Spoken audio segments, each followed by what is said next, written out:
So let me start with the new chapter today, that is redox reactions.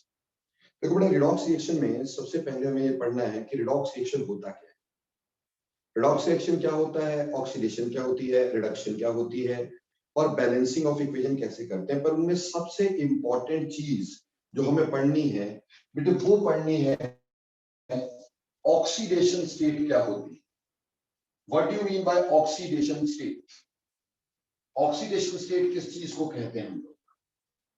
See, when you talk about oxidation states, oxidation state क्या होता है? It is charge on an atom when all other atoms are removed from it as ions. क्या बोलते हैं? Charge on an atom, charge on an atom, charge on an atom when all other atoms are removed from it as ions. Charge on an atom when all other atoms are removed from it as ions, that is called as oxidation state. For example, अगर मान लो मैंने आपके साथ water ले लिया, ठीक है, अब वाटर में ले लेता हूं। अब वाटर में हमें पता है कि ऑक्सीजन और हाइड्रोजन में से ज्यादा इलेक्ट्रोनेगेटिव ऑक्सीजन है और हाइड्रोजन इलेक्ट्रोपॉजिटिव है। तो पॉजिटिव चार्ज जो होगा वो हाइड्रोजन पे होगा, नेगेटिव चार्ज जो होगा वो ऑक्सीजन पे होगा। तो मैंने क्या किया, मैंने इससे पहले एक H पॉजिटिव को बाहर निकाला। जब मैंने एक H पॉजिटिव को बाहर निकाला तो मेरे पास क्या रह जाएगा OH1 negative. So will be having OH1 negative. Clear?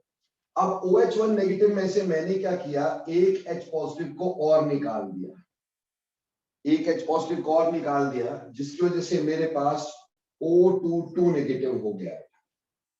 Clear? Now आप देखो, आपने क्या किया, ऑक्सीजन से बाकी सारे एटम रिमूव कर दिए, और रिमूव कैसे किए? As ions.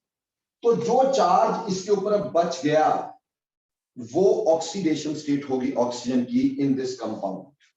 यानी वाटर में ऑक्सीजन की ऑक्सीडेशन स्टेट जो होगी वो -2 होगी, क्योंकि जब हम उससे बाकी सारे एटम एज आयंस निकाल देते हैं तो जो चार्ज अपेयर होता है किसी भी एटम पे वो उसकी ऑक्सीडेशन स्टेट कहलाती है। तो ऐसे ऑक्सीजन की ऑक्सीडेशन स्टेट वाटर में क्या होगी? -2 होगी। Are you clear about this और नॉट? Definition is clear? थोड़ा जल्दी जल्दी करने का है बहुत, ठीक, ओके। अब देखो बेटा, किसी भी ऑक्सीडेशन स्टेट को निकालने के लिए we have formed certain set of rules. There are some set of rules जिससे हम किसी भी चीज का ऑक्सीडेशन स्टेट निकाल सकते हैं। तो ये रूल्स क्या है, थोड़ा सा ध्यान से समझ लीजिएगा। Rules for oxidation state. Oxidation state की कैलकुलेशन के लिए जो रूल्स है, रूल्स फॉर ऑक्सीडेशन स्टेट। देखो बेटा, ऑक्सीडेशन स्टेट को कैलकुलेट करने के जो रूल्स हमारे पास आते हैं उसमें सबसे पहला रूल कहता है कि oxidation state of elements in their elementary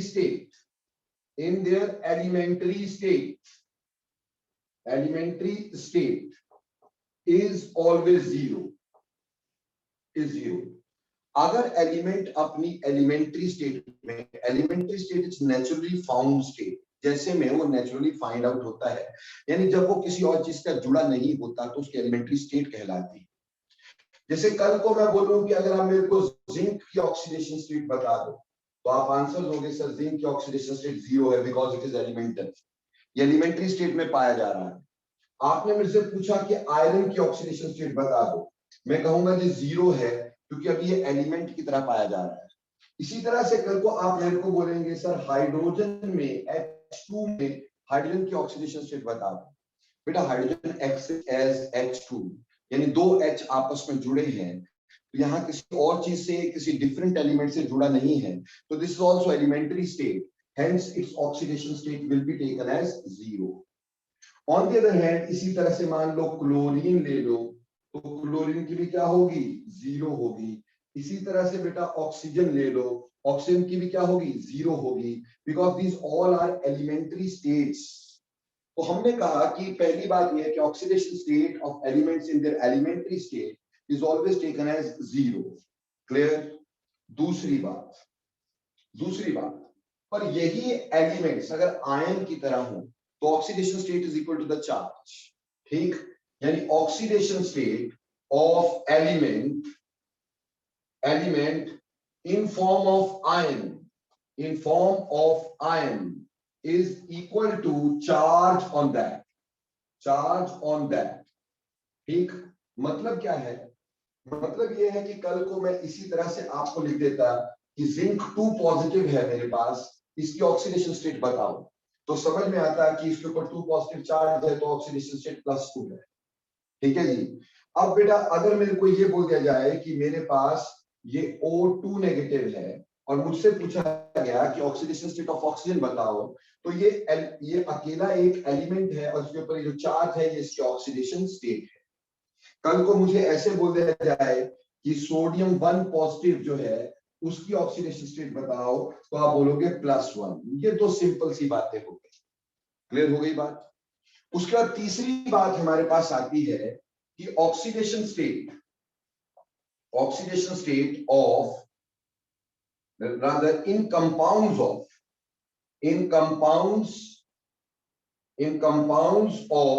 metals and non metals। अगर कंपाउंड मेटल और नॉन मेटल के हैं, if compounds are formed up of metals and non metals, the oxidation state of metal is always taken as positive, and oxidation state of non metal is always taken as negative। यानी अगर किसी compound में metal और non metal होंगे तो metal की positive oxidation state होगी और नॉन मेटल की नेगेटिव ऑक्सीडेशन स्टेट होगी। जैसे बेटा अगर मैं एग्जाम्पलीफाई करूं तुम्हें, मान लो NaCl, तो NaCl में sodium is a metal, must bear a positive oxidation state, and chlorine is a non-metal, must bear a negative oxidation state. Similarly, if you say I have an example, sir, and that example is MgO. So in MgO, magnesium is a metal, so it must bear a positive oxidation state, and oxygen bears a negative oxidation state. How much ये आगे देखेंगे अपन। ठीक, उसी तरह से मान लो कल को कंपाउंड मेरे को दे दिया गया सोडियम बोरोहाइड्राइड, ठीक है, इसको बाद में लेते हैं क्योंकि उसमें नॉन मेटल भी है साथ में। मान लो अगर आपको ऐसे कंपाउंड दे दिया जाए लिथियम एल्यूमिनियम हाइड्राइड, तो ऑटोमेटिकली लिथियम मेटल है और एल्युमिनियम भी मेटल है, तो ये दोनों की पॉजिटिव ऑक्सीडेशन स्टेट होगी, और हाइड्रोजन नॉन मेटल है, ये नेगेटिव ऑक्सीडेशन स्टेट बियर करेगा इन दिस कंपाउंड। तो कहने का मतलब अगर कंपाउंड मेटल और नॉन मेटल का बना होता है तो मेटल के ऊपर पॉजिटिव और नॉन मेटल के ऊपर नेगेटिव ऑक्सीडेशन हुआ करती है। Is it clear? Okay, next बात, चौथी बात, बट अगर कंपाउंड बना ही नॉन मेटल का है, if compound is of non metals, in compounds of non metals, अगर मैं नॉन मेटल के कंपाउंड की बात करता हूं, इन कंपाउंड्स ऑफ नॉन मेटल, मतलब उसमें नॉन मेटल ही है, तो जो मोर इलेक्ट्रोनेगेटिव होगा, more electronegative bears negative oxidation state, and more electropositive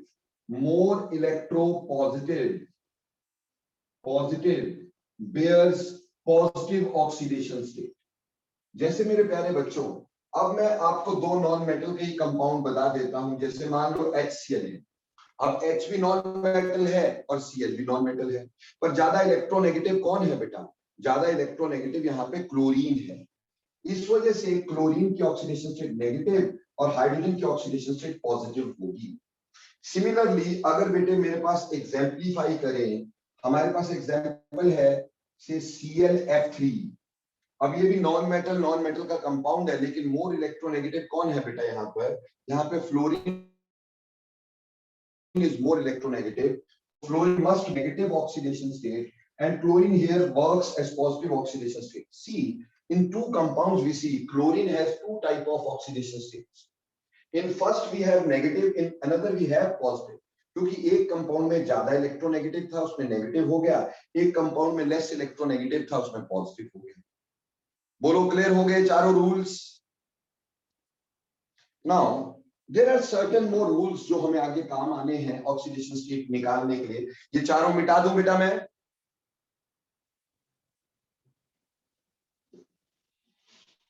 now next देखिएगा, अगली ऑक्सीडेशन स्टेट की अगर मैं बात करूंगा, ठीक, नेक्स्ट ऑक्सीडेशन स्टेट की अगर मैं बात करूंगा, रूल की बात करूंगा, तो हमारे पास कुछ और रूल भी है। जैसे फिफ्थ वन, देखो बेटा फिफ्थ वन क्या है कि fluorine in its compound always show -1 oxidation state. Fluorine in it's compounds, बेटा मैं कंपाउंड्स की बात कर रहा हूं, आपको पता है एलिमेंटल फ्लोरीन तो क्या होगा 0, बट कंपाउंड्स में fluorine in its compound always bear -1 oxidation state. Fluorine अपने कंपाउंड में हमेशा -1 शो करता है। Fluorine in its compound always bears -1 oxidation state, except एक ऐसा भी कंपाउंड है, ठीक, जैसे कि HOF में फ्लोरीन +1 में होता है, बाकी सब जगह ये -1 में होता है क्योंकि फ्लोरीन दुनिया का सबसे स्ट्रॉन्गेस्ट इलेक्ट्रोनेगेटिव एलिमेंट है, ठीक। तो ऑब्वियसली फ्लोरीन जो होता है, ठीक, वो -1 ही शो करेगा, इलेक्ट्रॉन एक ही ले सकता है क्योंकि उसमें d ऑर्बिटल्स तो है नहीं, तो इलेक्ट्रॉन सिर्फ एक ही ले सकता है, ठीक, इसलिए -1 ऑक्सीडेशन स्टेट इसकी रहेगी, जबकि फ्लोरीन HOF में +1 शो करता है, only compound in this universe, ठीक है जी। अगली बात, छठी बात, ठीक, दूसरा इलेक्ट्रोनेगेटिव एलिमेंट होता है oxygen. Oxygen in its compounds, oxygen in its compounds always bear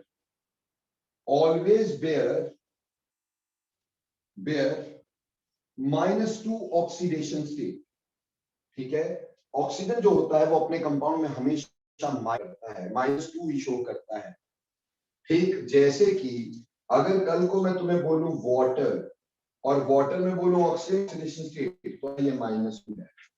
कल को मैं बोल दूं K2Cr2O7 और मैं कहूं ऑक्सीजन की ऑक्सीडेशन स्टेट, आपको पता है ये -2 है।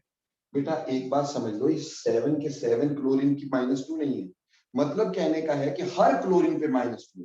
Every 7 oxygens will have -2।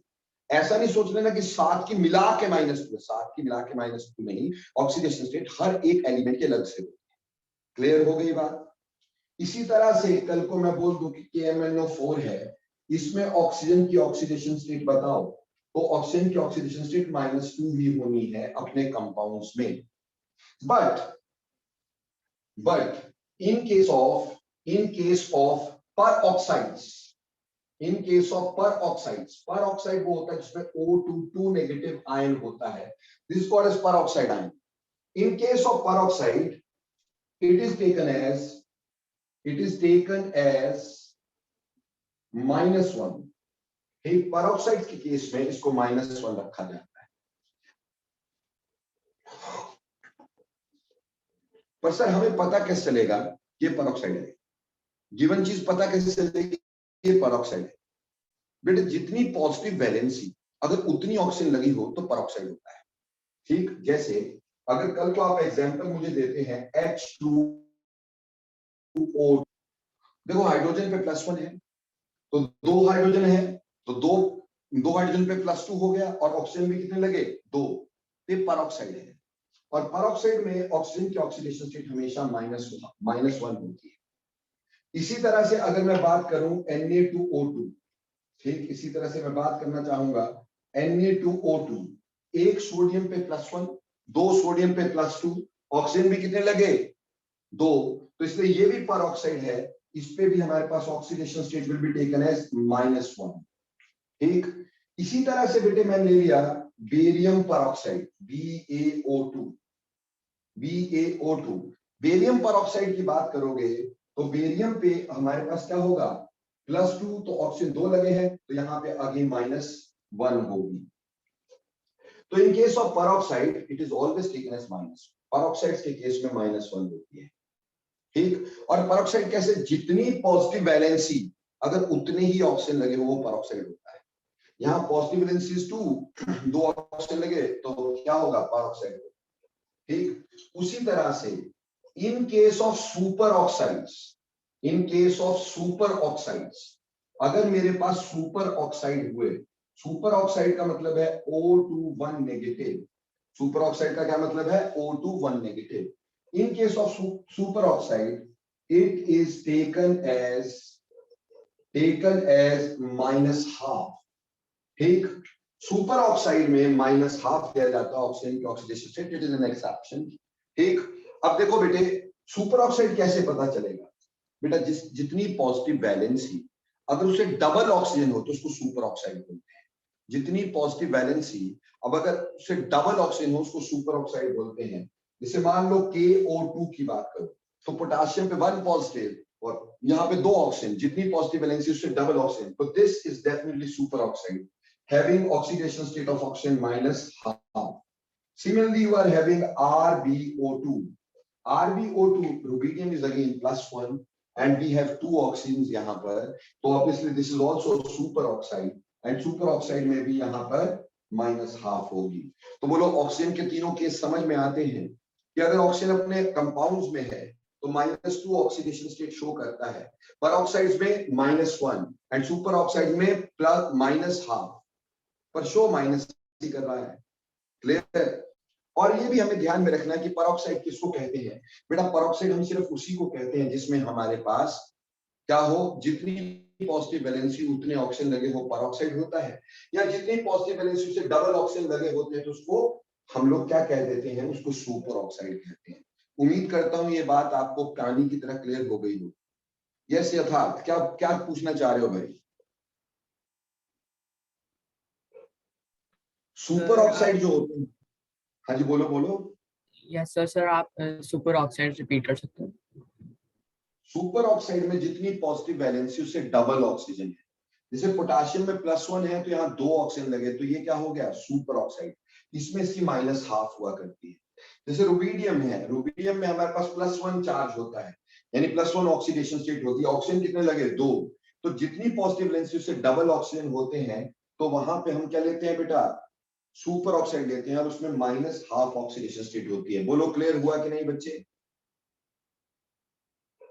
Okay, आगे चलते हैं। हमारे पास अगली बात हमारे पास आ जाएगी बेटा 7th वन। 7th वन की हम बात करें कि hydrogen in its compounds, hydrogen in its compounds, in its compounds generally show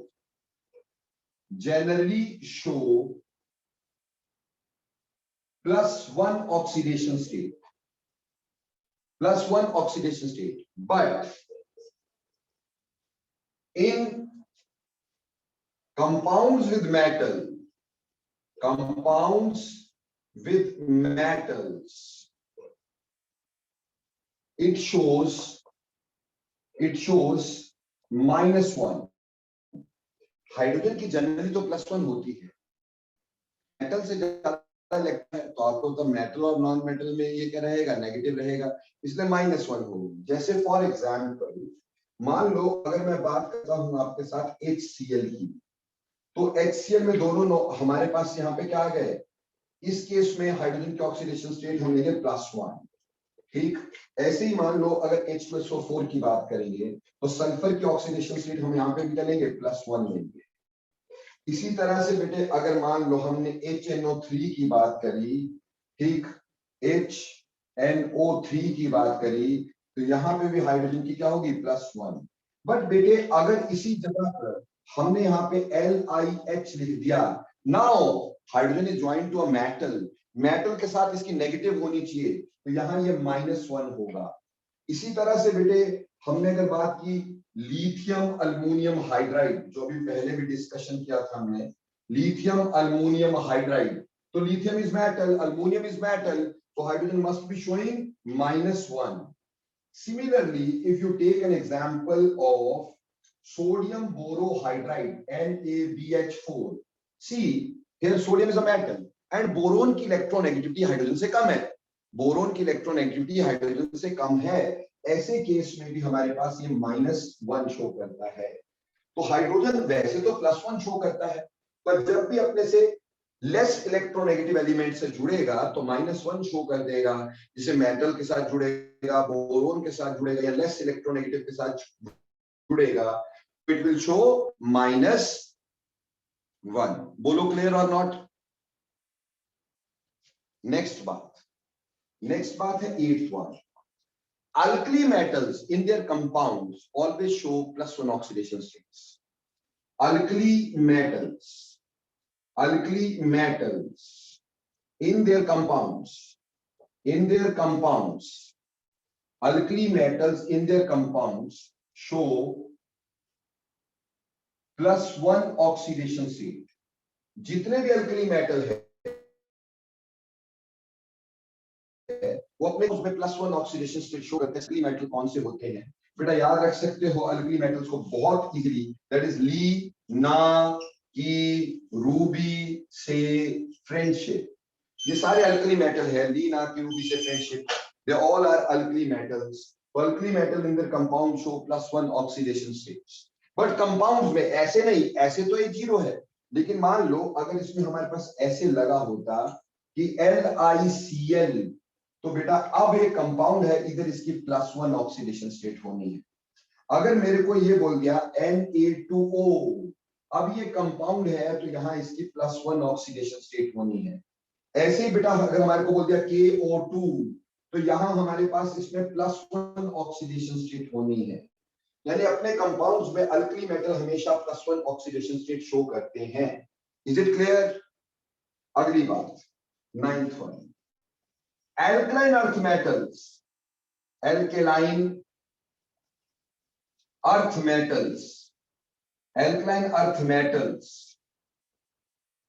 always show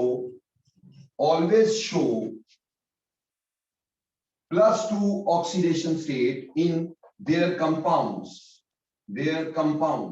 जो alkaline earth metal है वो अपने कंपाउंड में हमेशा +2 ऑक्सीडेशन स्टेट शो करते हैं। और अल्कालाइन अर्थ मेटल कौन से होते हैं? बेगम का सर बड़ा, बेगम का सर बड़ा, यानी beryllium, magnesium, calcium, strontium, barium and radium. जैसे कि अगर मेरे को बोल दिया जाए बेरियम क्लोराइड में बेरियम की oxidation state, as it is alkaline earth metal, it must bear +2। ऐसे बोल दिया आपके पास calcium hydroxide, it is alkaline earth metal, so it is must be showing +2 oxidation state. Am I clear or not? जल्दी बेटा, am I clear or not? किसी बच्चे को नहीं आ रहा हो तो बताएं।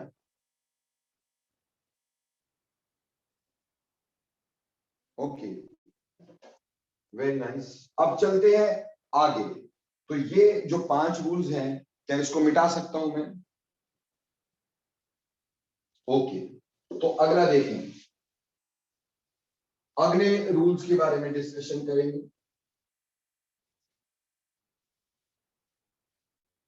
जो मेजर रूल्स है जिसकी वजह से हम ऑक्सीडेशन स्टेट कैलकुलेट कर सकते हैं, वो आगे 2 रूल्स हो जाएंगे। Number 10, sum of oxidation state of all the elements, sum of oxidation state of all the elements in a neutral compound, is equal to 0। अगर एक न्यूट्रल कंपाउंड है उसमें सारे एलिमेंट्स के ऑक्सीडेशन स्टेट का अगर सम करते हैं तो that will come out to be 0। जैसे बेटे कल को अगर मेरे को ऐसा बोल दिया जाए I have a compound H2SO4, अगर ऐसा बोल दिया जाए कि मेरे पास कंपाउंड H2SO4, तो बेटा यहाँ पे +1 × 2, ठीक, या आप सिंपली इसमें ऐसे लिख लो कि 2 into oxidation state of hydrogen plus oxidation state of sulphur plus 4 into oxidation state of oxygen, क्योंकि 4 ऑक्सीजन लगे थे, इन सब का सम जो होना चाहिए 0 होना चाहिए, because H2SO4 is a neutral compound. Similarly, if I have an example of K2Cr2O7, in this case it is a neutral compound, the sum of oxidation state of all the elements must be equal to 0. यानी यहाँ पे 2 into oxidation state of potassium, ठीक, plus 2 into oxidation state of chromium, plus 7 into oxidation state of oxygen, इन सब का sum 0. In sum ka sum 0 because it is a neutral compound. So sum of oxidation state of all the elements in a neutral compound is always equal to 0. Bolo, is this rule is clear or not? Okay. So 11th point. 11th point बोलता है कि sum of oxidation states, oxidation state of all the elements in a complex ion is equal to the charge on the ion, is equal to the charge on the ion. यानी simple बात ये है कि हमारे पास sum of oxidation state of all the elements in a complex ion is equal to the charge on that ion. जैसे बेटे अगर मान लो मेरे पास आ जाता है, हमें बोल दिया HCO3 1 नेगेटिव, HCO3 1 नेगेटिव, तो हमारे पास ऑक्सीडेशन स्टेट इसमें देखेंगे तो हम ये बोल सकते हैं कि oxidation state of hydrogen plus oxidation state of carbon plus 3 into oxidation state of oxygen, इन सब का सम इसके चार्ज के बराबर यानी -1 के बराबर है.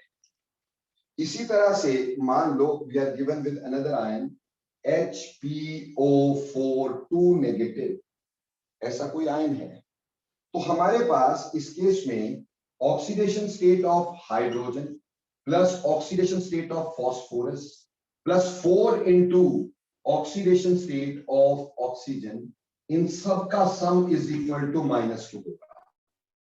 इन सब का सम इक्वल टू -2 होगा. ठीक, ऐसे ही देखिएगा, मान लो मेरे पास अमोनियम आयन है और अमोनियम आयन में हमें कैसे देखना है, ऑब्वियसली इन दोनों के ऑक्सीडेशन स्टेट का sum will be equal to +1. So oxidation state of nitrogen plus 4 into oxidation state of hydrogen, इनका sum should be equal to +1. Tell me, am I clear about this rule or not? और यहीं से हम oxidation states calculate करते हैं, यहीं से हम ऑक्सीडेशन स्टेट कैलकुलेट करते हैं. तो let me calculate sum of the oxidation states. ठीक है, कुछ ऑक्सीडेशन स्टेट्स को हम कैलकुलेट करके देखते हैं इसी रूल को लेकर के. ठीक, तो applying the rule for calculation of oxidation, calculation of oxidation state. देखिए हमें कुछ एलिमेंट दे दिए, कुछ कंपाउंड दे दिए, उसमें हमें ऑक्सीडेशन स्टेट निकालने को पूछी. जैसे H2SO4 में हमें सल्फर की ऑक्सीडेशन स्टेट निकालने को पूछी. हमारे पास K2Cr2O7 में क्रोमियम की ऑक्सीडेशन स्टेट निकालने को कही. ठीक, हमें KMnO4 में मैंगनीज की ऑक्सीडेशन स्टेट निकालने को कही. ठीक, हमें लिथियम अल्युमिनियम हाइड्राइड में अल्युमिनियम की ऑक्सीडेशन स्टेट निकालने को कही गई. ठीक, हमें सोडियम बोरोहाइड्राइड में बोरोन की ऑक्सीडेशन स्टेट निकालने को कही गई. ठीक, हमें बाइकार्बोनेट आयन में कार्बन की ऑक्सीडेशन स्टेट निकालने को कही गई. हमें फॉस्फेट आयन में फॉस्फोरस की ऑक्सीडेशन स्टेट निकालने को कही। ठीक इसी तरह से हमें से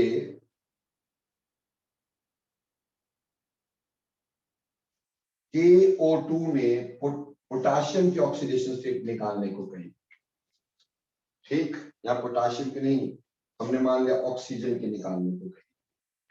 ठीक अब ये सारे के सारे कंपाउंड हम कैसे निकालेंगे, how do we calculate that?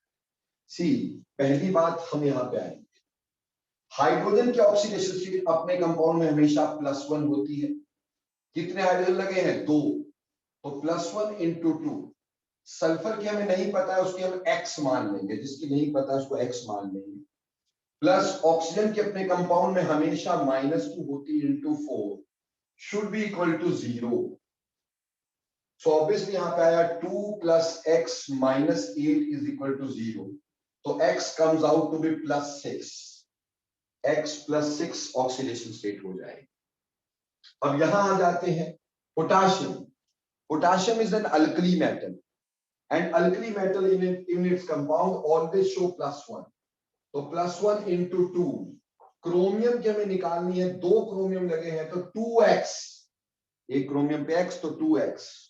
ठीक और ऑक्सीजन पे 7, एक ऑक्सीजन पे -2 × 7 ऑक्सीजन है, should be equal to 0, should be equal to 0। तो 2 + 2x - 14 = 0। So 2x - 12 = 0.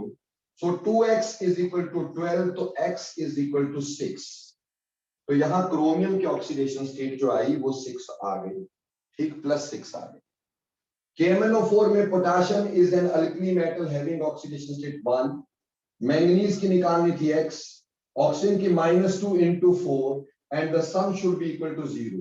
तो 1 + x - 8 = 0, तो x comes out to be +7। तो यहां 7 ऑक्सीडेशन स्टेट आ गई। Similarly lithium aluminium hydride, now हमें अल्युमिनियम की निकालनी, lithium alkali metal always +1। Aluminium की x, hydrogen is joint to metal over here, तो ऑब्वियसली इसकी -1 होगी × 4 शुड बी इक्वल टू 0। तो 1 + x - 4 = 0, तो x = +3। यहां पे हाइड्रोजन की माइनस आई क्योंकि मेटल के साथ जुड़ा हुआ था। क्लियर? यहां पे देखिएगा सोडियम की +1 as it is alkali metal. Boron की निकालनी है x, हाइड्रोजन क्योंकि मेटल सोडियम था और बोरोन की इलेक्ट्रोनेगेटिविटी हाइड्रोजन से कम है, इसलिए यहां पे भी हाइड्रोजन की माइनस में होगी, और कितनी? -1 होगी × 4 होगी, शुड बी इक्वल टू 0। तो 1 + x - 4 = 0, तो x comes out to be +3 over here। ठीक है जी, बोलो ये सारा क्लियर हो गया? कोई दिक्कत इसमें? Anybody having a problem please share. Nobody? Okay okay. अब बाइकार्बोनेट में, बाइकार्बोनेट में हमें कार्बन की निकालनी, तो यहां +1 + x - 2 × 3 should be equal to -1। +1 + x - 2 × 3 is equal to -1। तो हमारे पास आएगा 1 + x - 6 = -1। तो हमारे पास क्या आ सकता है इसमें बेटे? x - 5 = -1, तो x = +4। तो यहां कार्बन की ऑक्सीडेशन स्टेट +4 हो गई। क्लियर? अब यहां पे देखो अगेन एन आयन, हाइड्रोजन के अपने कंपाउंड में +1 प्लस फॉस्फोरस की x, ऑक्सीजन की -2 और कितने ऑक्सीजन लगे? 4, शुड बी इक्वल टू, कितना चार्ज है? -2। It should be equal to -2, it should be equal to -2। तो 1 + x - 8 = -2। So here x comes out to be +5। बोलो बेटा आयंस की भी समझ में आई कि नहीं आई? जल्दी बोलिए, आयंस की निकालनी आई कि नहीं आई? यस।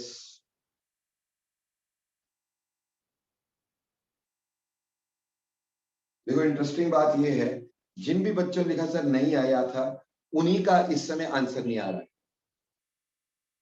तो ये हमारे पास आयंस की ऑक्सीडेशन स्टेट हो गए। अब आ जाओ KO2 में। तो KO2 में हमारे पास ये तो पता ही है कि इसकी +1 ही रहनी है, +2x should be equal to 0, तो x is equal to -12।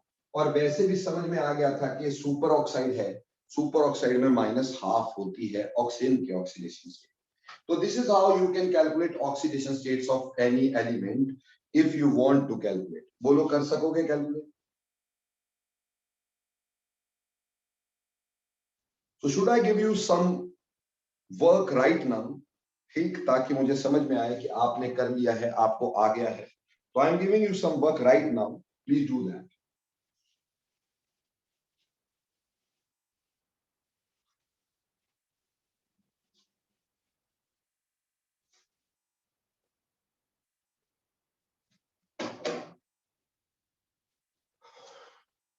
See, अगर हम अब कैलकुलेशन ऑफ ऑक्सीडेशन स्टेट तुम्हें दे रहे हैं तो थोड़ा ध्यान से करिएगा। मैं पहला कंपाउंड आपको देता हूं H2SO3। ये पहला कंपाउंड जिसमें आपको सल्फर की ऑक्सीडेशन स्टेट निकालनी, ठीक। दूसरा कंपाउंड आपको देते हैं XeO2F2। यहां जीनोन की ऑक्सीडेशन स्टेट आपको निकालनी है, ठीक।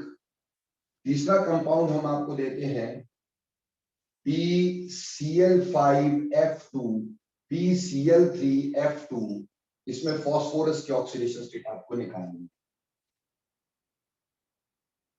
ठीक। ये निकाल लोगे क्या? चलो ये बाद में बता देते हैं, कोई ऐसी बात नहीं है, ठीक। ये अपने आप बता दूंगा मैं आपको। H3PO4 में आपको फास्फोरस की ऑक्सीडेशन स्टेट निकालनी, ठीक।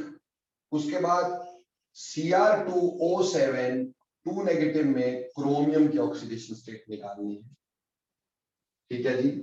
उसके बाद NH4 1 पॉजिटिव में नाइट्रोजन की ऑक्सीडेशन स्टेट निकालनी है, ठीक है जी। उसके बाद आपने निकालने हैं ऑक्सीडेशन स्टेट। चलो पहले इतने करो, ये 5 है, 5 के लिए मैं आपको देता हूं 3 मिनट्स, क्विकली डू दैट। चलिए शाबाश।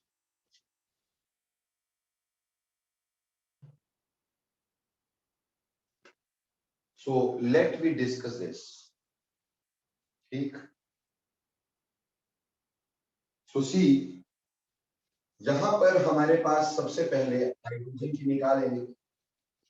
H2SO3 में सल्फर की, तो hydrogen is +1 into 2 hydrogen, sulphur की X, ऑक्सीजन की -2 into 3 should be equal to 0, तो 2 plus x minus 6 is equal to 0, तो x comes out to be +4।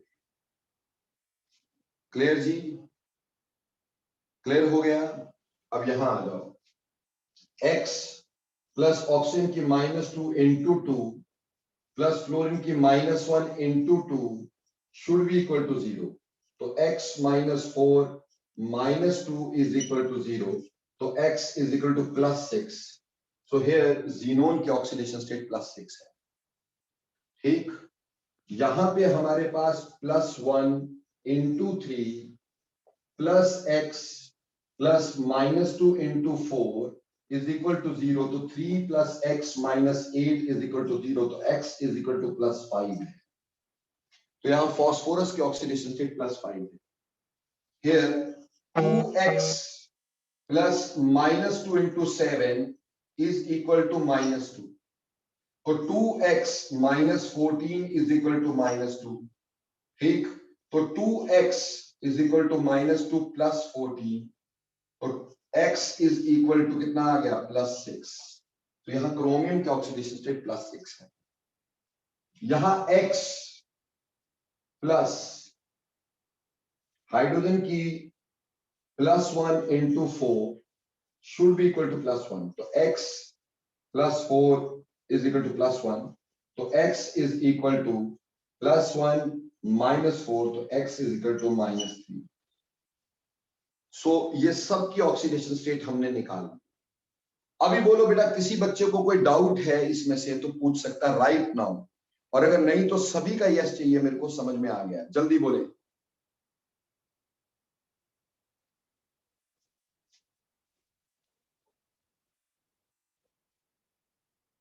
Now calculate the oxidation states and fuel. ठीक, again अब हमारे पास है कि आपने निकालना है CrO5 में क्रोमियम की ऑक्सीडेशन, H2SO5 में सल्फर की ऑक्सीडेशन स्टेट, H2S2O8 में सल्फर की ऑक्सीडेशन स्टेट, C3O2 में कार्बन की ऑक्सीडेशन स्टेट। ठीक, Na2S4O8 में O6 में सल्फर की ऑक्सीडेशन स्टेट, Br3O8 में ब्रोमीन की ऑक्सीडेशन स्टेट। चलिए ये 6 मैंने और आपको दिए हैं, और इन 6 के लिए मैं 3 मिनट्स दे रहा हूं आपको, क्विकली डू दैट।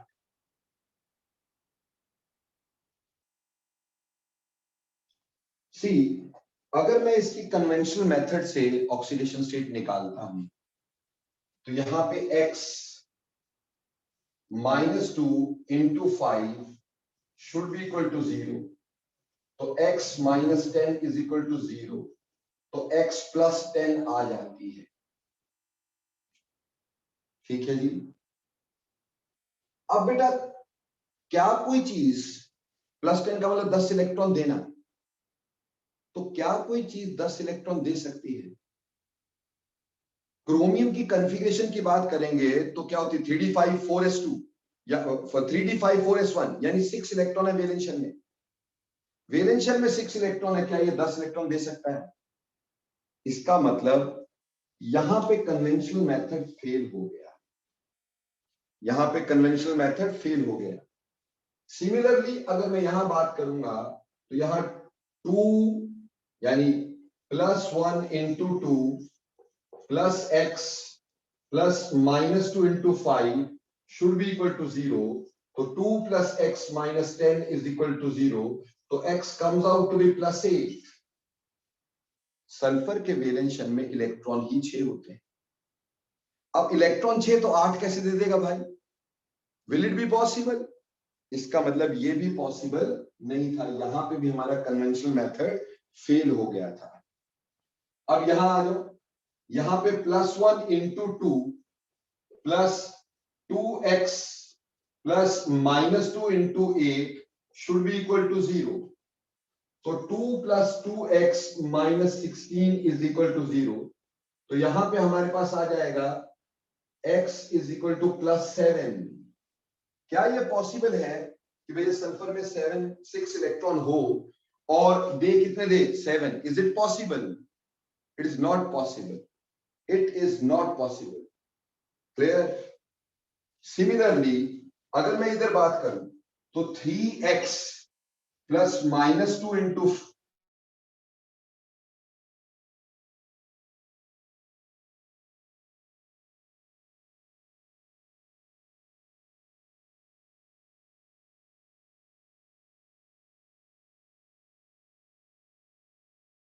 क्या कोई भी चीज फ्रैक्शनल इलेक्ट्रॉन दे सकती है?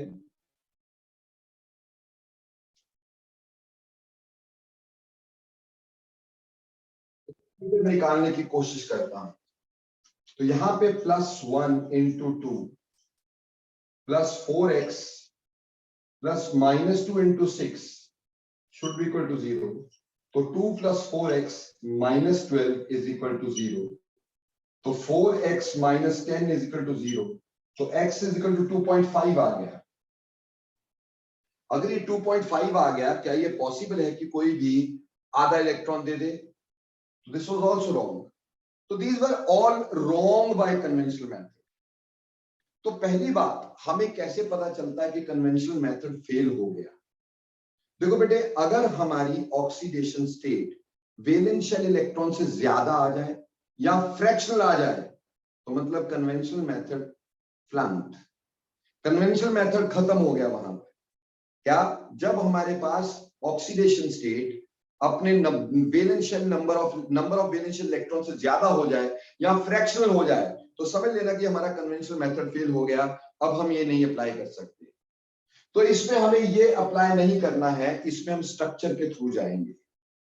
सो सी, अगर मैं क्रोमियम पेंटाऑक्साइड की बात करता हूं, तो क्रोमियम के वैलेंस शेल में 6 इलेक्ट्रॉन होते हैं, 1 2 3 4 5 6, और मुझे 5 ऑक्सीजन जोड़ने हैं। पहले मैंने एक ऑक्सीजन लगाया, फिर दूसरा ऑक्सीजन लगाया, फिर तीसरा ऑक्सीजन लगाया, फिर चौथा ऑक्सीजन लगाया, फिर पांचवा ऑक्सीजन लगाया। पर ऑक्सीजन हमेशा डबल बॉन्ड से जुड़ते हैं, तो यहां पे हमने इसको डबल बॉन्ड से जोड़ा। जैसे ये डबल बॉन्ड से जुड़ा, अब क्रोमियम के पास तो इलेक्ट्रॉन खत्म हो गए, क्रोमियम के पास तो और इलेक्ट्रॉन है नहीं, ठीक। पर ऑक्सीजन जुड़ने डबल बॉन्ड से, तो अपनी वैलेंसी पूरी करने के लिए ये ऑक्सीजन आपस में बॉन्ड बनाएंगे और ये ऑक्सीजन भी आपस में बॉन्ड बनाएंगे, क्योंकि हर ऑक्सीजन के 2 बॉन्ड बने होने चाहिए। तो क्रोमियम पेंटाऑक्साइड का इस तरह का स्ट्रक्चर बन गया, जिसको हम बटरफ्लाई टाइप स्ट्रक्चर बोल देते हैं, which is named as butterfly structure। इसको बटरफ्लाई टाइप स्ट्रक्चर बोल दिया करते हैं बेटा। So this is called as butterfly type of structure, ठीक। अब देखो भाई, अगर हम कन्वेंशनल मेथड को छोड़ के स्ट्रक्चरल मेथड से चलते हैं, तो याद ये रखना है, for every covalent bond, for every covalent bond, for every covalent bond, अगर कोवेलेंट बॉन्ड है तो इलेक्ट्रोनेगेटिव एलिमेंट जो होगा, electronegative element gets -1 and electropositive gets +1 for each covalent bond. हर एक कोवेलेंट बॉन्ड के लिए इलेक्ट्रोनेगेटिव पे -1 और इलेक्ट्रोपॉजिटिव पे +1 हुआ करता है। जैसे यहां पर हमारे पास ऑक्सीजन और क्रोमियम में 2 बॉन्ड है, 2 कोवेलेंट बॉन्ड, और इलेक्ट्रोनेगेटिव ज्यादा कौन है बेटा? इलेक्ट्रोनेगेटिव ज्यादा हमारे पास ऑक्सीजन है, तो 2 बॉन्ड की वजह से इस पे -2, इसकी वजह से क्रोमियम पे +2, इस एक बॉन्ड की वजह से इस पे -1, इस पे +1, इस एक बॉन्ड की वजह से इस पे -1, इस पे +1, इस एक बॉन्ड की वजह से इधर -1 इधर +1, और इस बॉन्ड की वजह से इधर -1 इधर +1। सो इस पूरे क्रोमियम पे जितने भी चार्जेस कोवेलेंट बॉन्ड की वजह से आए, इन सबको ऐड कर दिया, +2 1 3 4 5 6। So here chromium is present in +6 oxidation state. Got it or not? Here chromium is present in +6 oxidation state due to its butterfly structure. अभी फटाफट से बताओ, ये स्ट्रक्चरल मेथड का समझ में आया कि नहीं? कि फॉर ईच कोवेलेंट बॉन्ड, हर एक कोवेलेंट बॉन्ड के लिए इलेक्ट्रोनेगेटिव एलिमेंट को -1 और इलेक्ट्रोपॉजिटिव को +1 दिया जाता है। एक कोवेलेंट बॉन्ड के लिए, 2 के लिए 2 होगा, ठीक। आगे देखें अगली बात हमारे पास ये आ जाओ, H+O4 बेटा, इसमें हाइब्रिडाइजेशन अगर सल्फर की निकालो तो sp3 होगी।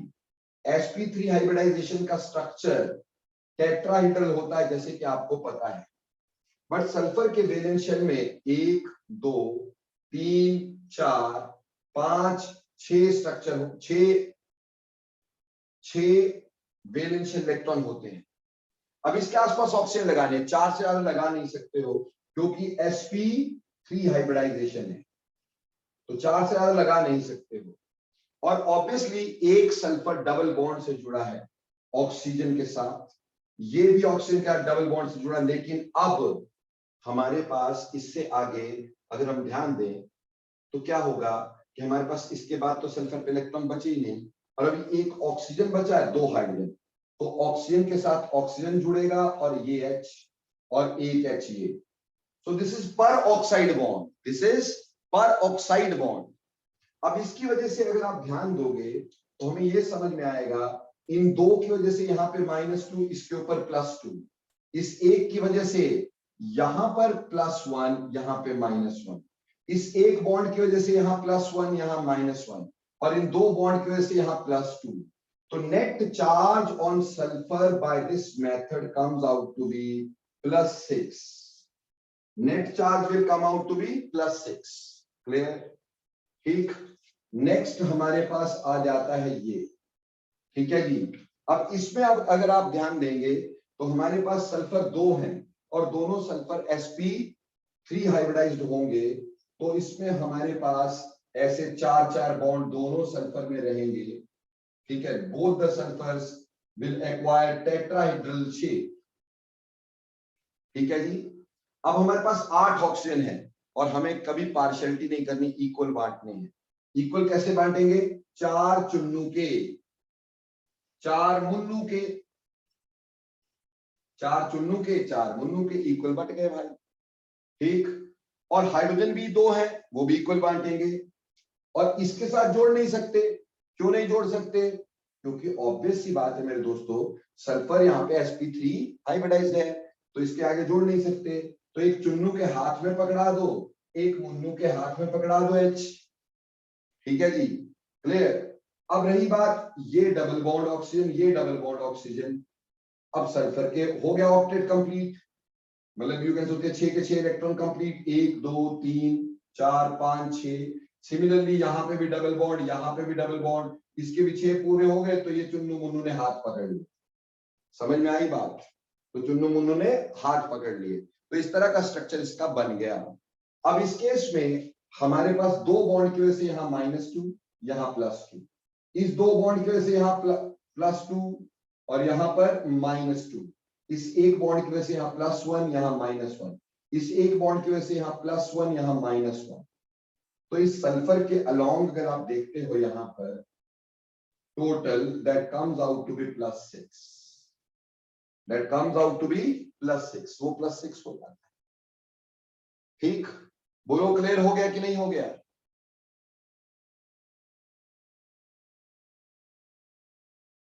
नाउ यहां पे आ जाओ. C3O2 बेटे, इसमें ये तो नहीं हो सकता क्योंकि कभी फ्रैक्शनल नहीं हो सकता, कभी भी फ्रैक्शनल नहीं हो सकता है. ठीक.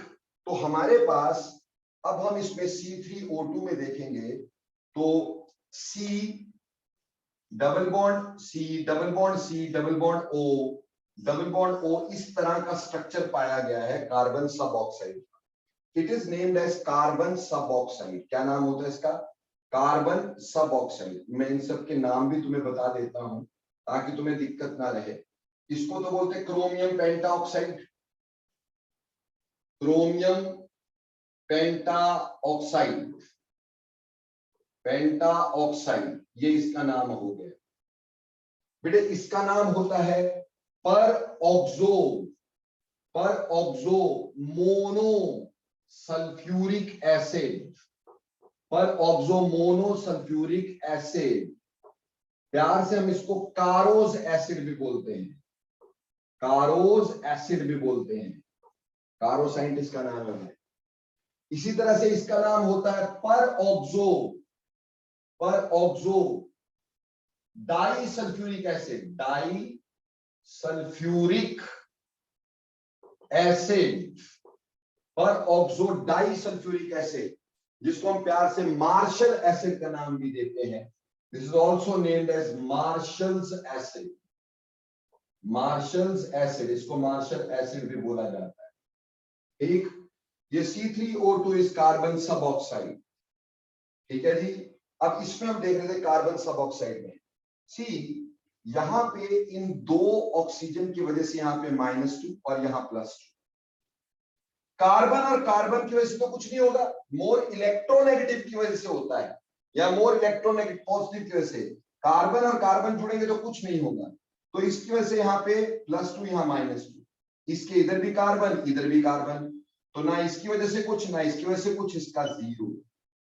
और इसकी बात करें तो यहाँ पे -2 क्योंकि 2 बॉन्ड है, तो यहाँ +2. तो ऐसे में कार्बन की 2 ऑक्सीडेशन स्टेट सामने आई. जो आसपास वाले उनकी +2 और जो सेंट्रल कार्बन है उसकी 0. जो सेंट्रल कार्बन है उसकी 0. समझ में आई? जब भी फ्रैक्शनल ऑक्सीडेशन स्टेट आए ना, तो ये समझ लेना कि एक से ज्यादा ऑक्सीडेशन स्टेट है. फ्रैक्शनल का मतलब ये होता है कि एक से ज्यादा ऑक्सीडेशन स्टेट है. तो यहाँ पे 2 ऑक्सीडेशन स्टेट्स है, और अगर इसकी एवरेज निकाली जाए तो यही आएगी, क्या है, +2 0 +2 +4 डिवाइडेड बाय कितने कार्बन 3, तो यही आएगी। तो ये जो है ये एवरेज निकलती है, कन्वेंशनल मेथड से क्या निकलती है, एवरेज ऑक्सीडेशन स्टेट, और एग्जैक्ट मेथड से ऐसे निकलती है। बोलो clear? Similarly, we are taking consideration of this and its structure will be sulphur से जुड़ा, सल्फर से जुड़ा, सल्फर से जुड़ा सल्फर, 4 सल्फर है, यहां पे double bond oxygen O negative Na1 positive double bond oxygen, क्योंकि सोडियम और ऑक्सीजन में आयनिक बॉन्ड है तो हमने कोवलेंट बॉन्ड नहीं शो करना, पॉजिटिव नेगेटिव शो करना है। सिमिलरली यहां पे double bond O negative ionic bond को हम पॉजिटिव नेगेटिव से शो करते हैं। अब इस सल्फर पे देखेंगे, इस 2 बॉन्ड की वजह से यहां -2 तो यहां +2, इस एक बॉन्ड की वजह से +1, इस 2 बॉन्ड की वजह से +2, और सल्फर की वजह से कुछ भी नहीं, तो इस पूरी सल्फर पे हमारे पास आ गया +5, इस पूरी सल्फर पे क्या आ गया, +5, और ये जो बीच के सल्फर है, इसके इधर भी सल्फर इधर भी सल्फर, दोनों साइड सल्फर, तो इसकी भी 0 इसकी भी 0 और इसकी भी +5। तो ऐसे इसमें भी 2 ऑक्सीडेशन स्टेट हो गई सल्फर की, 1 oxidation state is +5 and other is 0, side वालों की +5 और बीच वालों की क्या है, 0। तो अगर एवरेज निकालेंगे तो 5 + 0 + 0 + 5 डिवाइडेड बाय 4 तो 2.5 ही आएगी, यानी ये एवरेज थी। ऐसे Br3O8 का स्ट्रक्चर जब हम देखेंगे तो Br3O8 में ये Br3O8 का स्ट्रक्चर है,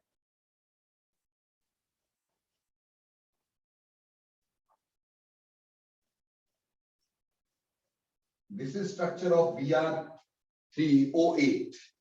ऑब्वियसली इन 2 की वजह से यहां पे, इन 2 की वजह से +2, इन 2 की वजह से +2, इन 2 की वजह से +2, इसकी वजह से कुछ भी नहीं, तो ये वाला ब्रोमीन +6।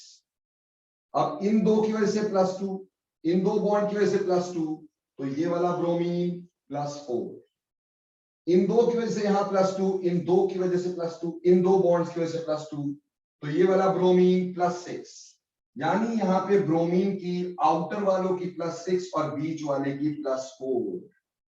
तो ऐसे हमारे पास स्ट्रक्चरल मेथड से हम ऑक्सीडेशन स्टेट इसकी निकाल सक रहे हैं। बोलो यहां तक क्लियर हुआ कि नहीं, यस और नो?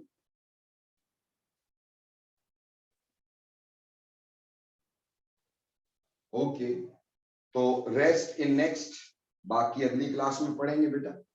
ठीक, देख लिया होता तो बहुत अच्छी बात थी।